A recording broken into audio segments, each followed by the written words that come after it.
Lucas capítulo 15, versículo 11. Se você tem seu iPad, iPhone, qualquer que tenha a Bíblia ou aplicativo, você pode abrir aí. Ou se você tem a Bíblia impressa, que eu acho melhor ainda, você pode abrir também. Evangelho de Jesus, segundo escreveu Lucas. O médico e o historiador. Lucas era... Capítulo 15, versículo 11. Lucas era médico e historiador. Existem textos na Bíblia, nos evangelhos, que só tem no evangelho de Lucas. Esse é um deles. Por quê? Porque ele era historiador, ele fez um negócio assim, top da galáxia. Então, Evangelho de Jesus, segundo escreveu Lucas, capítulo 15, versículo 11, diz assim: Jesus continuou, um homem tinha 2 filhos. O mais novo disse ao seu pai: Pai, quero a minha parte da herança. Assim ele repartiu sua propriedade entre eles. Não muito tempo depois, o filho mais novo reuniu tudo que tinha e foi para uma região distante, e lá desperdiçou os seus bens, vivendo irresponsavelmente. Depois de ter gasto tudo, houve uma grande fome em toda aquela região, e ele começou a passar necessidade. Por isso foi empregar-se com um dos cidadãos daquela região, que mandou para o seu campo, a fim de cuidar dos porcos. Ele desejava encher o estômago com as vagens e alfarrobeira que os porcos comiam, mas ninguém lhe dava nada. Fico imaginando ele pedindo comida para o porco, e o porco falando: não, eu vou comer sozinho. Caindo em si, ele disse: quantos empregados de meu pai têm fome de sobra, têm comida de sobra, e eu aqui morrendo de fome? Eu me porei a caminho e voltarei para o meu pai, e lhe direi: pai, pequei contra o céu e contra ti. Ponto. O resto da história vocês já conhecem, né? Perfeito. Quando você pega para a gente poder entender um pouquinho, antes de entrar propriamente no que eu quero falar, deixa eu fazer com que vocês entendam esse capítulo. Esse capítulo 15 de Lucas é uma das partes do Evangelho que só Lucas narra. Os outros escritores, Mateus, Marcos e João, não narram esse episódio, da mesma forma como Lucas narrou. E é interessante notar quando que começa essa historinha, todas essas histórias aqui que Jesus está contando.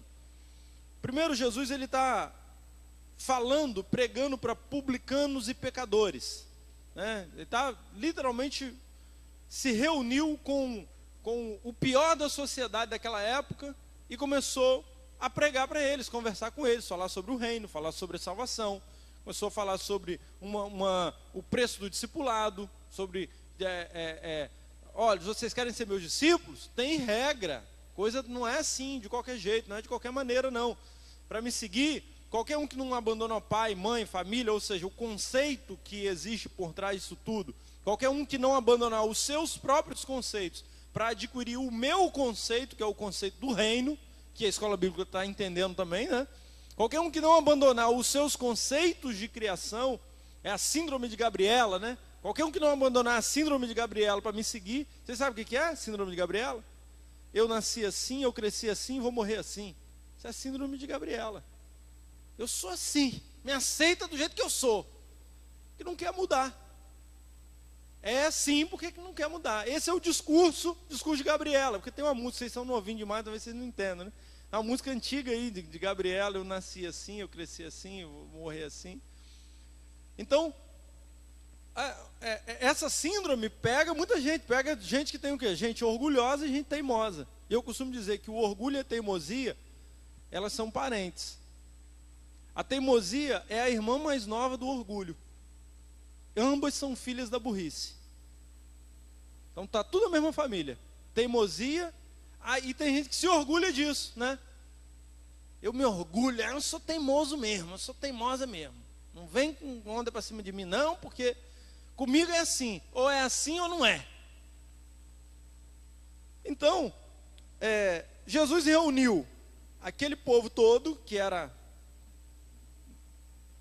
a podridão daquela, aos olhos dos fariseus, e começou a discursar a respeito. Falou, ó, qualquer um que não largar os seus próprios conceitos para adquirir o conceito do reino, não tem como me seguir, e tal. Os fariseus viram e começaram a falar mal de Jesus. Esse cara come com pecadores. Olha com quem que ele está reunido. Está reunido com um monte de gente que não presta. Está reunido com publicano e com pecadores. Está dizendo que está pregando a palavra de Deus ainda. Olha para isso. Não é exemplo para ninguém. Os fariseus começaram a dizer isso. E aí Jesus, ele faz um TCC em sua defesa. Qual é o TCC de Jesus, nesse caso aqui? Ele começa a citar algumas parábolas.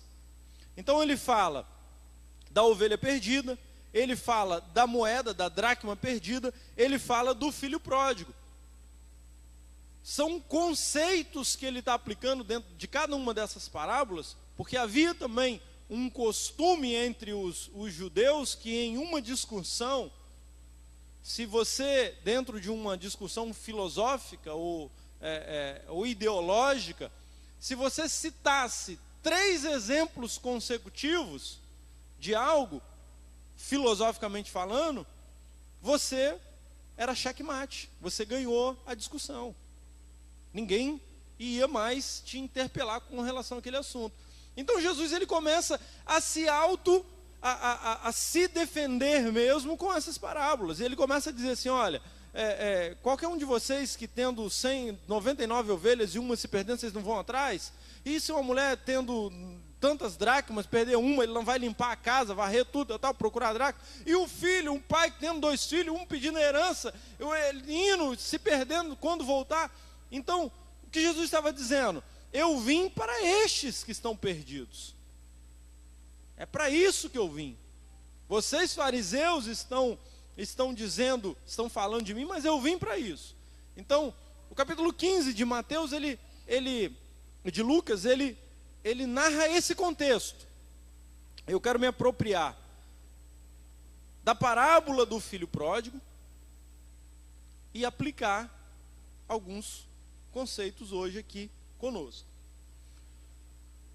Primeiro, entrando dentro da história do filho pródigo com E e não com H, porque é uma ficção que Jesus criou aqui. O filho pródigo não existiu propriamente, é uma ficção. Então, entrando na história do filho pródigo, que Jesus contou, eu me aproprio dessa história para a gente entrar dentro do que eu quero passar hoje. Uma vida sem propósito. O que é pior do que uma vida sem propósito? Pior que uma vida sem propósito é uma vida com um propósito errado. Porque uma vida sem propósito é a vida na inércia, no ócio. Né? E aí, fulano, o que você está fazendo? Nada. Pretende fazer o quê? Nada. É continuar sem fazer nada. Tá, mas e se chover? Não faço nada. Se fizer sol, também não faço nada. Mas, e se seu pai ficar desempregado? Ficou, não faço nada. Sua mãe desempregada? Também não faço nada. Mas se eles arrumar um emprego? Tá bom, não faço nada também. É o ócio. É uma vida sem propósito. Agora, pior do que uma vida sem propósito é uma vida no propósito errado. Que é a historinha do filho pródigo.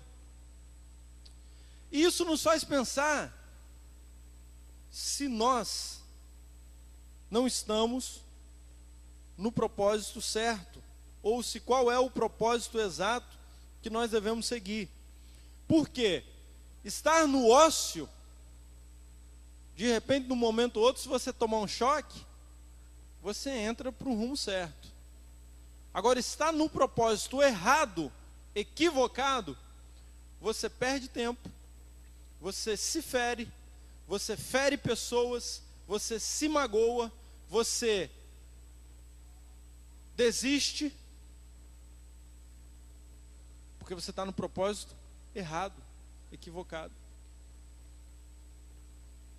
E aí o tempo que você perdeu, o ócio também, você perde muito tempo, né? Mas pelo menos você não está fazendo nada. Está zerado. Ambos estão errados. O ideal é que você tenha uma vida centrada no propósito certo. E aí, qual é a chave? Como que eu descubro?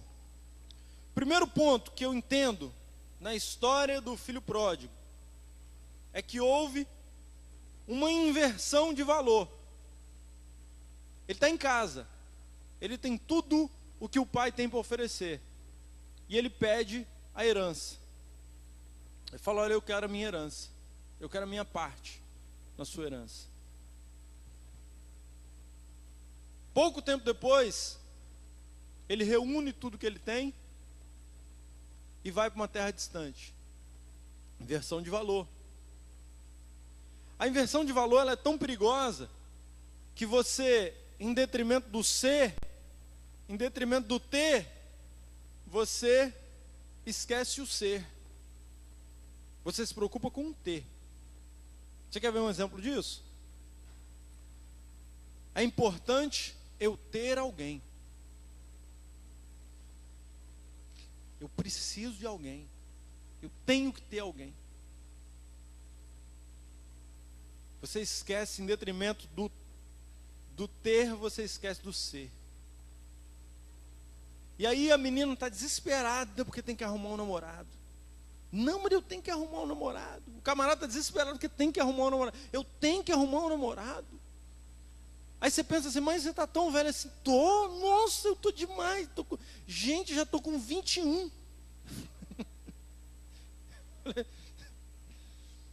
Mas já estou fazendo, já estou entrando na casa dos 20, pastor. Tem que ter um namorado. Aí vai lá, arruma um namorado. Primeiro que pisca para ela, cai um cisco no olho do cara. O cara nem estava piscando para ela. Já está fazendo plano da lua de mel. O cara estava assim, ó. E aí começa a fantasiar: você viu, fulano? Você viu?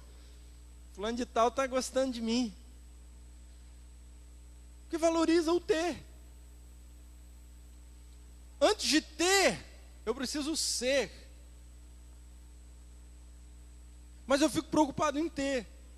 Aí na minha preocupação em ter, eu meto os pés pelas mãos. E aí arrumo uma pessoa que infelizmente vai sofrer na minha mão, e que eu vou sofrer na mão dela, porque um pensa no norte e outro pensa no sul. E esse negócio de que os opostos se atraem é só para física. Não cai nessa não, porque o seu ideal de vida tem que ter o mesmo propósito do ideal de quem você está se relacionando. Se você tem um ideal de vida e a pessoa tem outro, sinto te informar, não vai dar certo.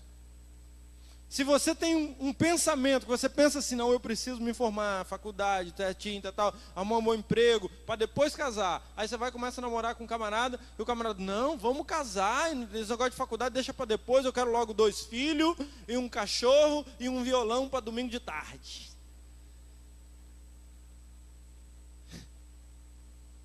Vai dar certo? Você está pensando em estudar, fazer faculdade, depois da faculdade você casa. E o cara está pensando em casar, ter 2 filhos, um cachorro e um violão. Escondeu de você o PlayStation e o Xbox. Depois que casar, ele mostra. Aí você vai falar assim: e agora?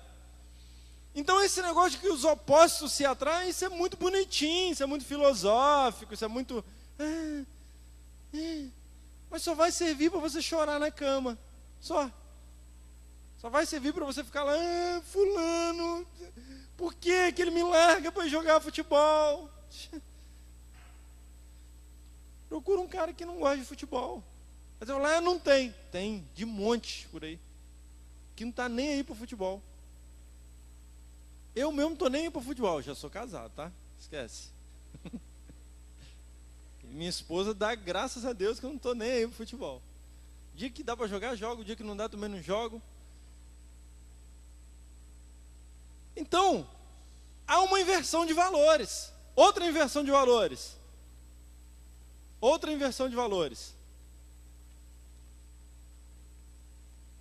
a gente valoriza o ter, né?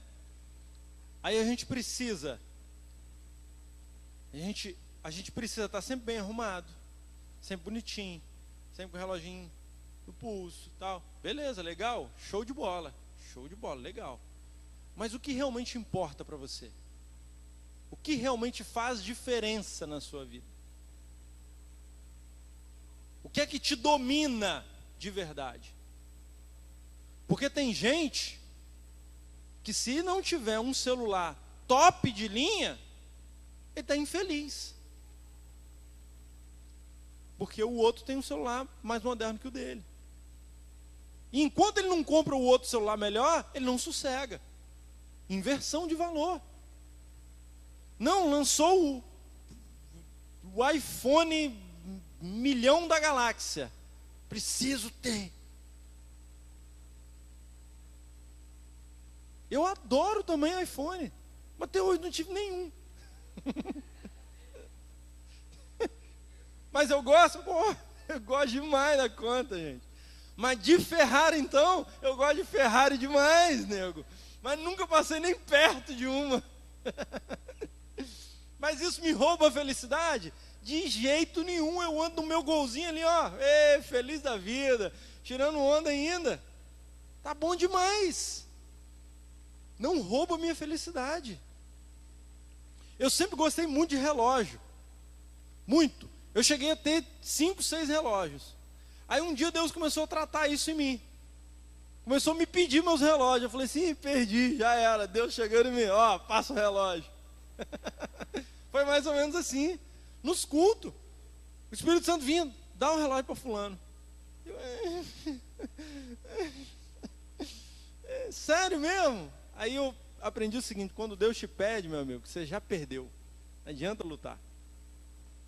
E aí fui dando para um, para outro, para outro.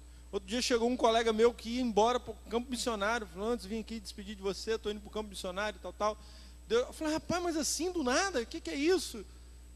Não, rapaz, aconteceu e eu tenho que ir e tal. Eu falei, não, mas eu não posso deixar você ir sem te dar alguma coisa. Ela falou, mas eu estava na igreja, no culto, e eu tinha um relógio, inclusive o relógio que eu mais gostava, da Tommy Hilfiger lá, o relógio, comprei, o relógio tinha documento, o relógio tinha documento. O bicho era tão pesado que o dia que eu estava usando ele eu andava assim, ó. O pessoal falava, o que houve? Tá? Não, é o relógio, de tão pesado que era. E o cara, eu fui, aquele negócio, eu falei, não, toma aqui. Tirei o relógio. Não, mas é sério, você está me dando esse relógio? Estou te dando, é seu, toma um relógio. Vai logo antes que eu me arrependa, coisa. Vai embora. Paguei o relógio, dei o cara. Porque Deus estava tratando em mim. O ser e não o ter. Então, há uma inversão de valor quando a sua vida está no propósito errado. Havia um propósito na vida do filho pródigo? Havia. Mas o propósito estava equivocado. Ele tinha direito a uma herança. Mas o propósito não era pegar aquela herança naquela hora. Não era o momento de pegar a herança. Então ele se equivocou no propósito. A inversão de valores. Aí, se eu for falar para vocês da inversão de valor social, que o mundo, que a sociedade coloca, que a sociedade impõe. Hoje, à tarde, liguei a televisão rapidinho em casa, eu estava vendo o Luciano Huck falando sobre a filha dele, que a filha dele estava assistindo o DVD do casamento dele, filmagem do casamento dele, e ela com 3 anos de idade, ela começou a chorar, e aí a Angélica perguntou assim, o que foi, minha filha? Ela falou, mãe, eu estou emocionada, com 3 anos de idade, me traz um copo de água, mãe. E aí a mãe trouxe um copo de água, e o Luciano Huck, em cadeia nacional, virou e falou assim, mulher é mulher desde que nasce. Aí eu fui, opa, gostei desse efeito desse negócio, hein? Só não pode explodir, né? Já pensou? E aí, eu falei, que legal, que interessante, né? Eu quero ver eles adotarem a tão bonitinha a filosofia de ideologia de gênero agora com as filhinhas deles. Adota agora. Fala agora que não é mulher, que tem 3 anos de idade e vai esperar chegar a adolescência, a idade adulta, para decidir o que é, se é homem ou se é mulher. Fala aí agora. Inversão de valores. Aí aproveitei, aí tinha outra que mostrou um menininho lá também, um menininho novinho e tal, criancinha, filho de artista. Eu falei assim, eu quero ver um pouquinho mais, quando os filhos desses artistas começarem a crescer, se eles vão achar tão bonitinho assim essa ideologia de gênero. Porque é espetáculo, é legal o filho dos outros, né? Tem que aceitar quando é o filho dos outros. Quando é a grande... Agora eu quero ver no deles. Ver quando chegar a hora deles. Quanta crise existencial que não vai acontecer. Vai acabar Rivotril na farmácia. Que é um troço do demônio também esse Rivotril. Então é uma inversão de valores. E já, versículo 13, por exemplo. Não muito tempo depois, o filho mais novo reuniu tudo que tinha e foi para uma região distante. Crise existencial. Crise existencial. Quem vive com um propósito equivocado tem crise existencial. Não está no propósito que deve estar. Aí tem crise existencial. O primeiro sintoma da crise existencial, sabe qual que é? Quero fugir. Termina com G. Quero fugir. Boa. Quero fugir. Quero sumir. Quero desaparecer. Se tivesse um buraco eu me enfiava. Quero ir para um lugar que ninguém me conhece. Quero começar do zero. Crise existencial. Vida com um propósito equivocado. Vida com um propósito errado. Crise existencial. Foi o que aconteceu com o filho pródigo. Entrou em crise. Propósito equivocado, entrou em crise. Ah, não quero, não está legal essa fazenda. É muito cabrito, é muita cabra. Chega, estou precisando de uma festinha, né? Precisando de uma descontração, precisando de um quem sabe isso me resolve. Vou para a terra distante. E aí a ilusão de uma terra distante, a ilusão de um lugar distante, a ilusão de outra família, né? Ah, por que eu nasci nessa família? Existe um propósito para você ser filho de quem você é. Existe um propósito para você ser o filho do seu pai. Existe um propósito para você ser o filho da sua mãe. Existe um propósito para você ter o irmão e a irmã que tem. Existe um propósito para a sua vida, para os seus primos, para você na vida dos seus primos. Existe um propósito para isso. E quando você está no centro da vontade de Deus, você entende qual o propósito que é e faz a vontade de Deus na sua vida. Agora, a crise existencial é coisa de quem está no propósito errado, no propósito equivocado. É coisa de quem está no caminho inverso, diretamente desproporcional. À medida que vai caminhando, ao invés de ir ajustando, vai desajustando mais ainda.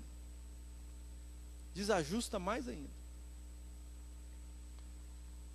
Crise existencial. Ele quis fugir, ele quis ir para longe. Com isso, o que ele fez? Ele desperdiçou tudo que ele tinha. Tudo o que tinha, ele desperdiçou. Quem não tem, quem não está no propósito certo, quem está com o propósito equivocado, desperdiça o que tem. Joga fora o que tem. E muitas vezes, a única coisa que nós temos, e a única coisa que a gente consegue reunir, para que nos seja de proveito, e seja de proveito a outros também, é a nossa reputação. Sabia disso? Que reputação vale mais do que ouro. E às vezes as pessoas não conseguem acumular riquezas, não conseguem acumular bens, mas acumulam reputação. Só que no momento de crise existencial, corre um sério risco de você desperdiçar a reputação. E aí você toma atitudes, e você tem atitudes que a sua reputação é denegrida. Como saber qual atitude denigre a reputação? Simples. A Bíblia é o termômetro. A Bíblia, a palavra de Deus, é o norte, é a bússola. Se a sua atitude não fere a Bíblia, acabou. É igual o nosso pastor fala, você pode tudo, você só não pode pecar. Só que tem gente que desperdiça. Desperdiça como? Desperdiça pecando. Ah, cansei. Vou chutar o balde. Vou enfiar o pé na jaca. E peca. E aí desperdiça o quê? O que conseguiu durante muito tempo acumular: reputação. Acumulou reputação, às vezes é a única coisa que acumulou, é a única coisa que tem reputação. Mas joga fora num momento de vacilo, numa revoltazinha que é passageira, num momentozinho que podia esperar um pouquinho mais, podia não fazer, podia ter um pouquinho mais de paciência, mas no afã do ter, em detrimento do ser, tomou a atitude errada, se equivocou, e aí pecou. O que foi que fez o filho pródigo? Ele pecou. Tanto que depois ele mesmo admite: pequei contra os céus e contra ti. Ele não pecou só contra Deus, ele pecou contra pessoas. Ele pecou contra o seu pai, ele pecou contra a sua família. E muitas vezes o grande pecado é contra outra pessoa, às vezes não é nem contra Deus diretamente, é contra outra pessoa. Porque levanta dentro de nós um sentimento de perseguição, a gente acha que está sendo perseguido, né? Acha que a mãe está perseguindo, acha que o pai está perseguindo, acha que é perseguição do pai por causa do namorado, da mãe por causa da namorada. Não, isso é perseguição, não é porque meu pai não gosta dela, porque minha mãe não gosta dela, porque meu pai não gosta dele. Ela está me perseguindo. E peca contra pessoas. Aí eu fico pensando, uma pessoa que ela consegue, por causa de alguém que entrou na vida dela, não faz parte, entrou, ela abriu a porta para outra pessoa entrar. Por causa dessa pessoa que ela abriu a porta para a pessoa entrar, consegue magoar, brigar, não viver bem com alguém que faz parte da vida dela, que é a mãe, o pai, os irmãos. Com o passar do tempo e a saturação do relacionamento, o que essa pessoa não vai fazer com aquela que entrou na vida dela? Vocês conseguiram compreender essa lógica? E aí é um caso para se pensar. Meu irmão, se você está namorando com a menina e ela vive falando mal da mãe e do pai, pula fora. Se você está namorando com um cara que ele não consegue se entender com o pai dele e com a mãe dele e com os irmãos, rapa no trecho. Se você está namorando com um cara que ele já segurou no seu braço e sacudiu, sai fora, quando casar ele vai bater na tua cara. Se você está namorando com a menina que voou em você, sai fora, porque quando casar ela vai te quebrar na porrada dentro de casa. Aí está exagerando. Não tô. Eu sei o que é isso. Eu vejo isso acontecendo quase que semanalmente nos casais. E eu sou firme e categórico. Sai fora enquanto está namorando. Não casa não. Desperdiça o que tem. Desperdiçou o que tem. Nem sei por que entrei nesse assunto aí agora, hein? Vamos lá.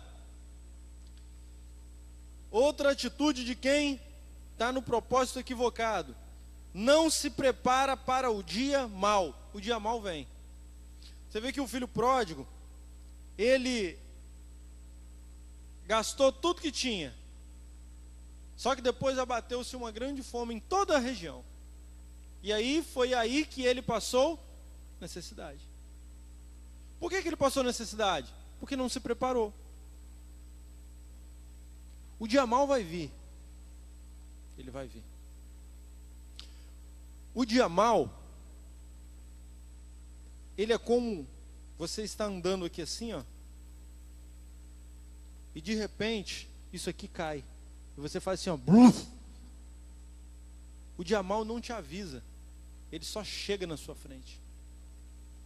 O dia mau é como você está andando tranquilo, assim, ó, com fonezinho de ouvido, ouvindo o DVD Fé do pastor André Valadão, né?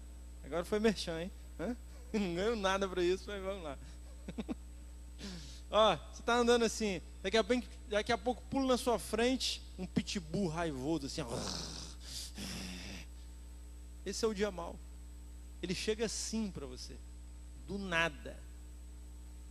Quando você assusta, está na sua frente. E aí, meu amigo, se você não estiver preparado, você se arrebenta. Como que se prepara para o dia mau? Disciplina espiritual, oração, jejum, leitura da palavra, culto, escola bíblica. 5 coisas que te preparam para o dia mau, te deixam alertas para o dia mau. Quando você não está preparado para o dia mau e ele chega, você desaba e você perde a esperança. A primeira coisa que alguém que não está preparado para o dia mau fala é o seguinte: ah, Deus, onde o Senhor estava que permitiu que isso acontecesse comigo? Porque ele não sabe que o dia mau pode vir. Eu já tive alguns dias maus na minha vida, e eles me ensinaram muito mais do que os dias alegres. Em alguns desses dias maus, eu só tive alguns, talvez 1 ou 2 amigos para chorar no ombro. 1 ou 2. Mas nos dias alegres, tinha um monte. Nesse tinha um monte. Estar preparado para o dia mau é fundamental. Ainda que tudo esteja bem, mas estar preparado para o dia mau significa estar com os seus pés ancorados em Cristo, na palavra de Deus. Isso é se preparar para o dia mau.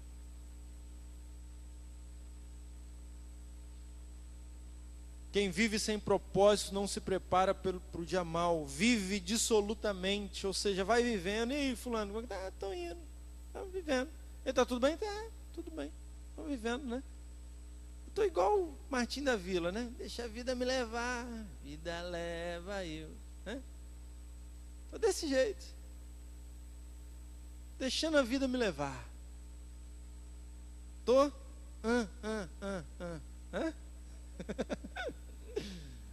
oh, meu Deus, que coisa horrível aquilo, né? Literalmente, tudo é horrível, né?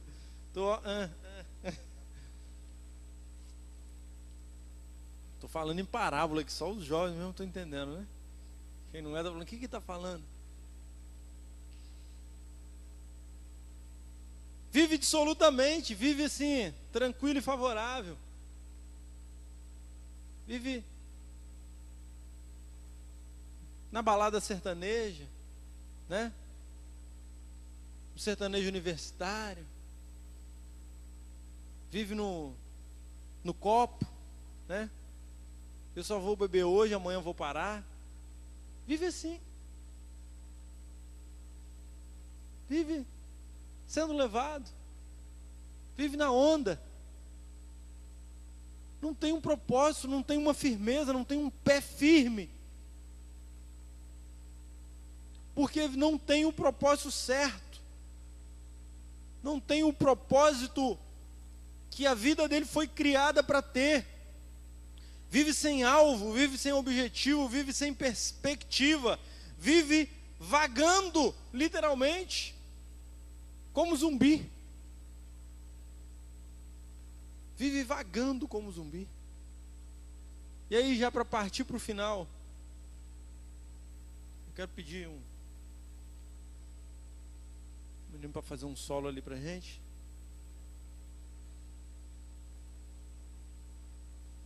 O grande risco que a gente tem da gente viver sem propósito é a gente não ter tempo de voltar atrás. O filho, na história do filho pródigo, ele teve tempo de voltar atrás. Ele teve tempo de se arrepender. Ele pediu as bolotas que os porcos comiam e não teve quem dava. E aí eu fico imaginando uma conversa dele com os porcos, né? Você já viu porco dar alguma coisa para alguém? Dá não, né? Só trabalho e mau cheiro. Porco não dá nada para ninguém. Mas na parábola diz que ele desejou as bolotas dos porcos, que os porcos comiam, mas não teve quem o dava. Fala de vínculo.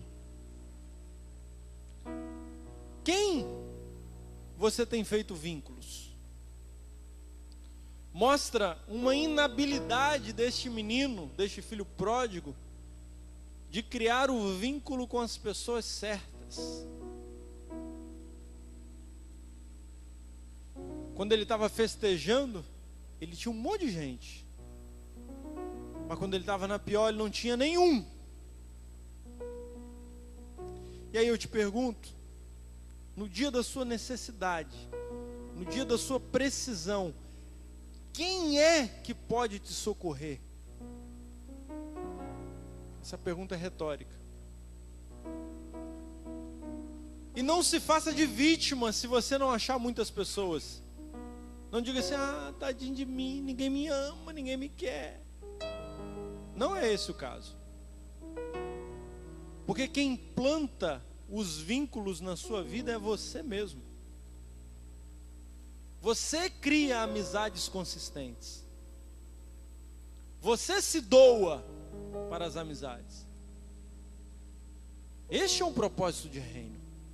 Aí você fala, mas fulano é muito egoísta. Ok, continue convivendo com ele. Com pouco tempo ele vai querer te imitar. E aí você vai ter uma copiazinha de Jesus ao seu lado. Você já é uma de Jesus. Você seguiu a sequência do apóstolo Paulo. Sede meus imitadores, como eu sou de Cristo. Paulo imitava Cristo. Os discípulos de Paulo imitavam Paulo.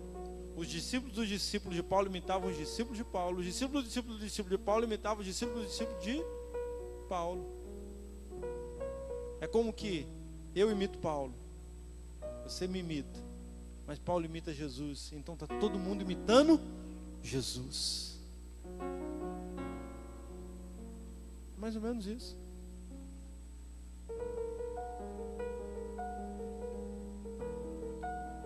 Jesus criou vínculos. Vínculos fortes. Ele tinha uns 70. Dos 70 ele tinha uns 12. Dos 12 ele tinha 3. Dos 3 ele tinha 1. Que ia sempre afunilando. Mais próximo. E você? Quem você pode contar? Como tem estado o seu propósito, o propósito da sua vida. Quais os vínculos você tem feito? Qual o alvo você tem perseguido? Interessante essa questão de alvo, que também o apóstolo Paulo fala. Filipenses 3,14, se eu não me engano. Os teólogos de plantão aí me corrijam se eu estiver errado. Mas acho que é isso mesmo. Filipenses 3,14 diz assim: meus irmãos, não julgo que eu já o tenha alcançado, mas uma coisa eu faço, esquecendo-me das coisas que para trás ficaram, eu prossigo para o alvo, para o prêmio da vocação celestial em Cristo Jesus. O que Paulo estava dizendo?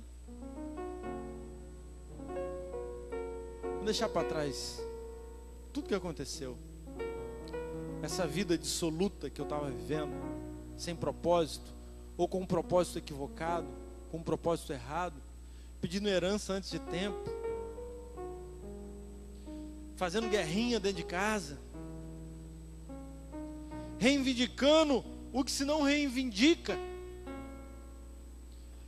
reivindicando dormir com o namorado, sendo que eu nem casei ainda, e achando ruim porque o pai e a mãe condenam isso.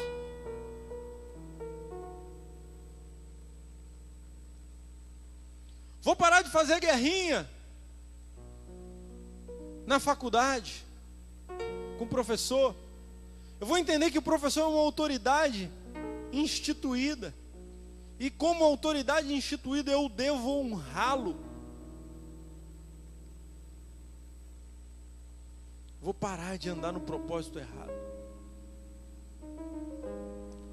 Vou largar o que para trás ficou. Eu vou seguir para o alvo. Qual que é o alvo?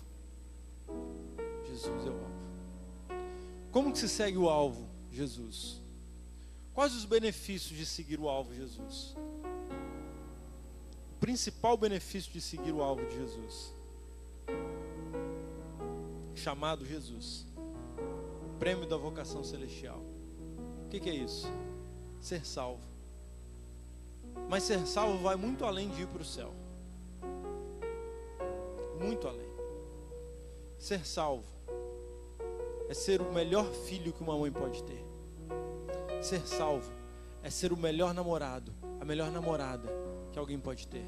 Ser salvo significa ser o melhor marido, a melhor esposa. Ser salvo significa ser o melhor membro de uma igreja. Ser salvo significa ser o melhor discípulo. Ser salvo significa ser o melhor liderado. Ser salvo significa ser o melhor líder. Ser salvo significa ser o melhor aluno. Ser salvo significa ser o melhor vizinho. Ser salvo significa ser a melhor pessoa a pisar na face da terra. Isso é ser salvo, é ser cópia de Jesus.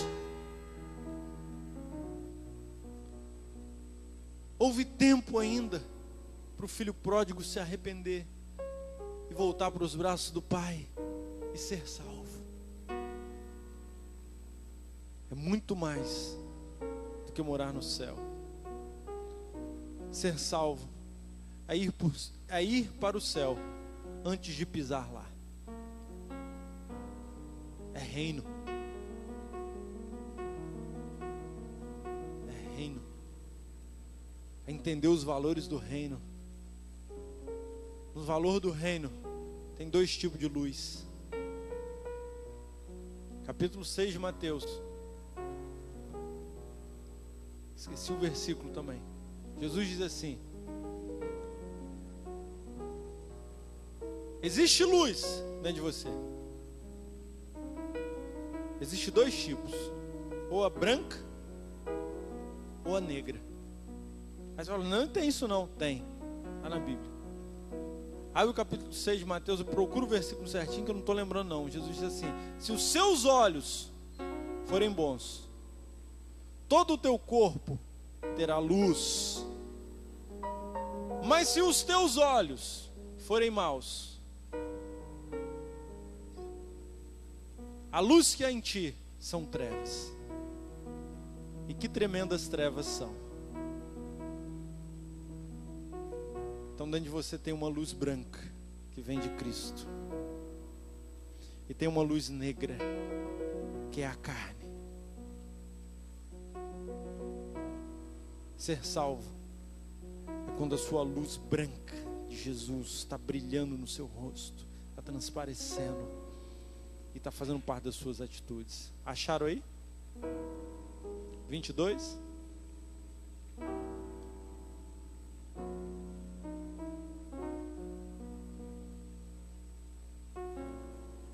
Os olhos são candeia do corpo. Se os seus olhos forem bons, todo o seu corpo será cheio de luz. Mas se os seus olhos forem maus, todo o seu corpo será cheio de trevas. Portanto, se a luz que está dentro de vocês são trevas, que tremendas trevas são? Luz negra. A gente acha tão legal luz negra, né? Que apaga tudo, mas só o que é branco fica refletido na luz negra. Não é assim? Mas essa aqui é tenebrosa. Essa não é legal. Vamos ficar de pé? Quero orar junto com vocês. Quero pedir a todos vocês para vir aqui para frente, dar as mãos.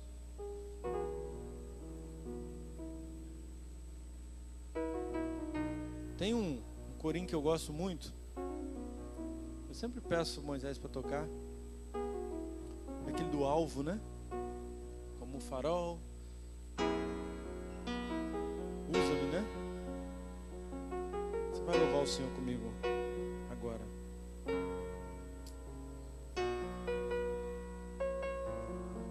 Aleluia. Você pode fechar os seus olhos? Comece a pensar nas áreas da sua vida que você precisa imprimir o propósito do céu.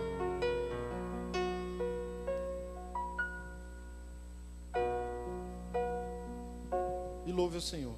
Sonda-me, Senhor.